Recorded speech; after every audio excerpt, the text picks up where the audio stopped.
अब देखते हैं हमारा पांचवा topic, the abolition of slavery. Abolition means खत्म करना गुलामी की प्रथा। सबसे ज्यादा जो क्रांतिकारी सामाजिक बदलाव था जैकोबिन रिजीम का, वो था स्लेवरी को खत्म करना फ्रेंच कॉलोनीज पे। जो कॉलोनीज थी कैरिबियन में, जैसे मार्टिन, गुआडेलूप, सैन डोमिंगो, ये जो है बहुत ही इंपॉर्टेंट सप्लायर्स थी चीजों की, जैसे कि टोबैको, इंडिगो, शुगर और कॉफी। पर जो यूरोपियंस थे, उनकी कहीं ना कहीं इच्छा नहीं थी, अनिश्चित थे वो लोग कि वो जाएं और काम करें बहुत ही दूर ऐसी लैंड्स पर जहां पर उनके बारे में वो कुछ जानते नहीं। तो मतलब क्या हुआ, जो प्लांटेशंस वाली जगह थी वहां पर लेबर की कमी होना। इसको पूरा करने के लिए एक ट्रायंगुलर स्लेव ट्रेड हुआ यूरोप, अफ्रीका और अमेरिका के बीच। इस स्लेव ट्रेड की यानी गुलामी की जो ये ट्रेड है, इसको स्टार्ट किया गया था 17th सेंचुरी। फ्रेंच मर्चेंट्स जो है पोर्ट्स जो बोर्डोक्स या नैंस के थे, वहां से जाते थे अफ्रीकन कोस्ट पे। फिर वहां से वहां के जो लोकल चीफ्टेन्स होते थे, उनसे स्लेव्स खरीद कर लाते थे। अब ये जो स्लेव्स थे, इनको बिल्कुल ब्रांडेड अच्छी तरीके से हाथ में पैरों में बेड़ियां डालकर इनको टाइटली जो है शिप्स में पैक किया जाता था। और 3 महीने का लंबा समुद्र यात्रा करने के बाद ये लोग जो है अटलांटिक क्रॉस करते हुए कैरेबियन पहुंचते, जहां पर इनको जो है प्लांटेशन ओनर्स को बेच दिया जाता। जो एक्सप्लॉयटेशन था स्लेव लेबर का, उससे क्या हुआ, जो यूरोपियन मार्केट्स की बढ़ती हुई डिमांड थी शुगर, कॉफी और इंडिगो की, उसको पॉसिबल करा जा सका। जो पोर्ट सिटीज थी जैसे बोर्डॉक्स थी, नैंड्स थी, इनकी अपनी खुद की जो एक आर्थिक उन्नति थी, एक संपन्नता थी, वो कहीं ना कहीं इस चलते हुए या फलते फूलते स्लेव ट्रेड के कारण थी। पूरी 18th सेंचुरी में बहुत ही कम जो है क्रिटिसाइज किया गया स्लेवरी जो हो रही थी फ्रांस के अंदर, उसको तब उसकी बहुत कम आलोचना की गई।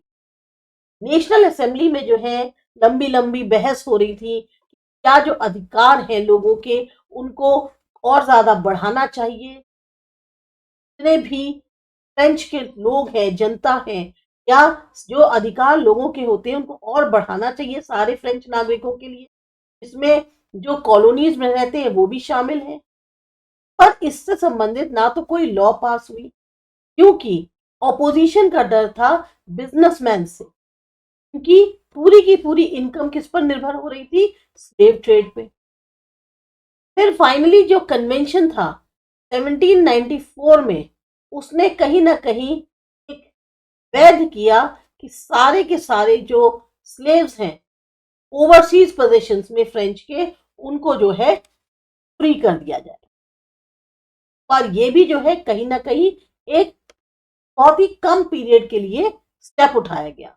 10 साल बाद नेपोलियन आए, उन्होंने फिर से स्लेवरी इंट्रोड्यूस कर दी।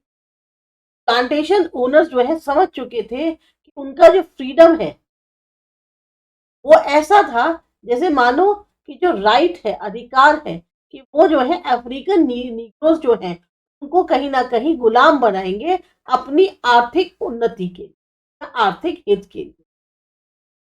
स्लेवरी जो है फाइनली खत्म हुई फ्रेंच कॉलोनीज में 1848 में। अभी नीग्रोज ये जो टर्म है, ये दिया गया है जो वहां के स्वदेशी लोग थे अफ्रीका साउथ के, साउथ ऑफ द सहारा में जो थे, उनके लिए नीग्रोज कहा गया है। ये जो है टर्म अब कॉमन यूज में नहीं रह गया है। एमेंसिपेशन का मतलब होता है फ्री करना, जो एक आप जो गुलाम है उससे आपको फ्री कर देना। यहाँ एक आप इमेज देख सकते हैं, फिगर 14, इमेंसिपेशन ऑफ स्लेव्स, यानी कि फ्री करना स्लेव्स को। ये जो प्रिंट है 1794 का, ये दिखाता है इमेंसिपेशन स्लेव्स का। जो ट्राई कलर बैनर है टॉप पर, वो क्या कह रहा है, उसमें एक स्लोगन है, राइट्स ऑफ द मैन।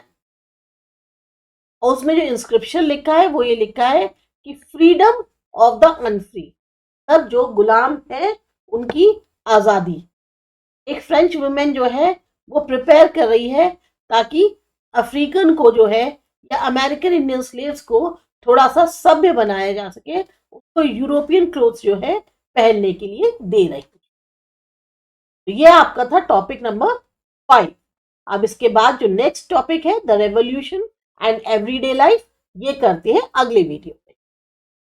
तब तक आपको जो अच्छा लगा ये पार्ट तो आप सब्सक्राइब करिए आसा एजुकेशन।